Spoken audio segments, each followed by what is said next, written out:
karya ilmiah di dalam buku ini mengacu ke karya tulis yang penyusunannya didasarkan pada kajian ilmiah. Penyusunan karya semacam itu didahului oleh penelitian pustaka atau penelitian lapangan. Jika dilihat dari panjang pendek uraian serta kedalamannya, karya ilmiah dibedakan atas makalah atau paper dan laporan penelitian. Sedangkan skripsi, tesis, dan sintai termasuk di dalam golongan yang kedua. Skripsi disusun untuk memenuhi salah satu syarat memperoleh gelar sarjana atau S1, tesis untuk gelar magister atau S2, dan disertai untuk gelar doktor atau S3.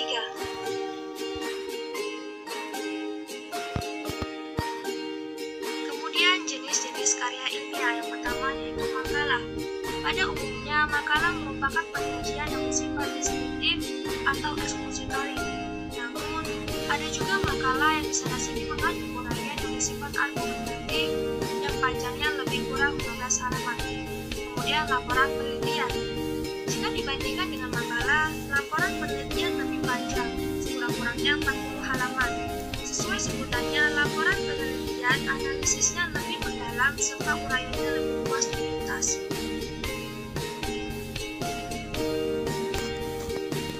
Pemilihan topik. Penyusunan karya ilmiah dimulai dengan memilih topik karangan. Banyak orang yang menganggap bahwa topik sama dengan judul. Sesungguhnya tidak demikian. Topik adalah pokok akan yang diperkirakan atau masalah yang tidak dikemukakan di dalam karya ilmiah. Sedangkan judul adalah nama karya ilmiah. Jadi, topik ditentukan sebelum orang mulai menulis, sedangkan judul diperkirakan setelah karangan selesai. Pemilihan topik merupakan salah satu faktor yang penting dalam penyusunan suatu karya ilmiah. Topik yang menarik akan meminta pembaca untuk membaca seluruh isi karya ilmiah. Oleh karena itu, topik sebaiknya sesuai dengan masalah yang dikuasai penulis. Dan penggunaan bahasa. Bahasa digunakan di dalam penyampaian hasil pengamatan, percobaan, penelitian, atau telaah pustaka. Itu adalah ragam bahasa tulis, bukan ragam bahasa lisan. Ragam bahasa tulis dalam karya ilmiah hendaknya harus jelas, lugas, dan komunikatif, supaya pembaca dengan mudah dapat memahami isinya. Kemudian, penjelasan dari ciri-ciri ragam bahasa tulis dalam sebuah karya ilmiah. Pertama yaitu jelas. Jelas berarti bahasa digunakan memperlihatkan secara jelas unsur-unsur kalimat seperti subjek, predikat, objek, pelengkap, dan keterangan. Sedangkan lugas berarti bahasa yang digunakan tidak menimbulkan tafsir ganda.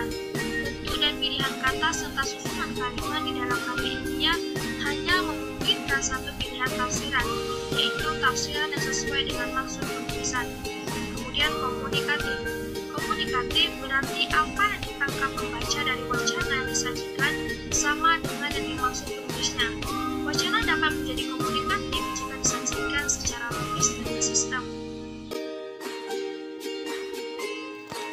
Kemudian sistematika penulisan. Sebuah karya ilmiah memiliki bagian kata pengantar kecuali untuk makalah, pendahuluan, isi, penutup, dan daftar pustaka.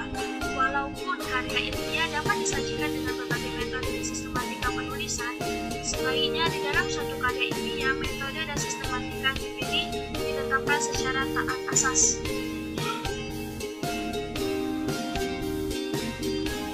Kemudian bagian-bagian dari sebuah karya ilmiah yang pertama yaitu judul. Judul suatu karya ilmiah hendaknya dapat memberikan gambaran yang jelas tentang materi dan ancaman atau ruang lingkup masalah yang akan dibahas. Pada umumnya, judul baru diperkirakan penulisan setelah karya yang dibuat selesai atau bandingkan dengan topik. Kemudian kata pengantar. Kata pengantar sekurang-kurangnya berisi yang pertama ungkapan rasa syukur kepada Tuhan Yang Maha Esa, kedua penjelasan mengenai adanya tugas pembuatan karya ilmiah, yang ketiga penjelasan mengenai pelaksanaan pembuatan karya ilmiah, yang keempat informasi tentang bimbingan atau arahan dan bantuan yang diperoleh dalam pembuatan karya ilmiah, yang kelima ucapan terima kasih kepada pihak-pihak yang membantu, dan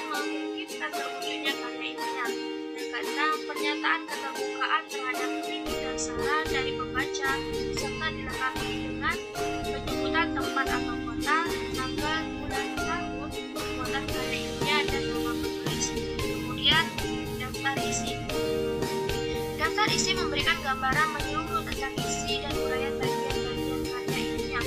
Kemudian pendahuluan.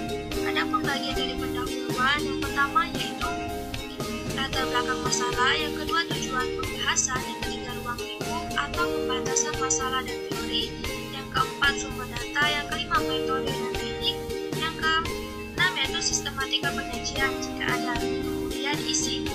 Karangan ilmiah yang berupa makalah tidak perlu mencantumkan kata bab dan bagian-bagiannya langsung menjadi anak-anak bab isi.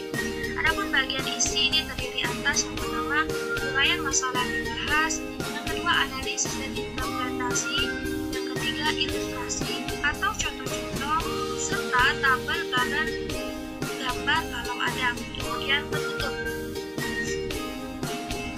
Bagian penutup ini berisi kesimpulan dan saran kalau ada saran.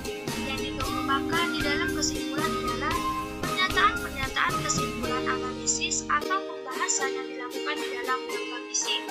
Kemudian yang terakhir itu daftar pustaka. Daftar pustaka merupakan daftar buku, majalah, artikel di dalam majalah atau surat kabar, atau artikel di dalam kumpulan karangan atau antologi yang digunakan sebagai acuan di dalam pengumpulan data, analisis atau pembahasan, atau penyusunan karya ilmiah.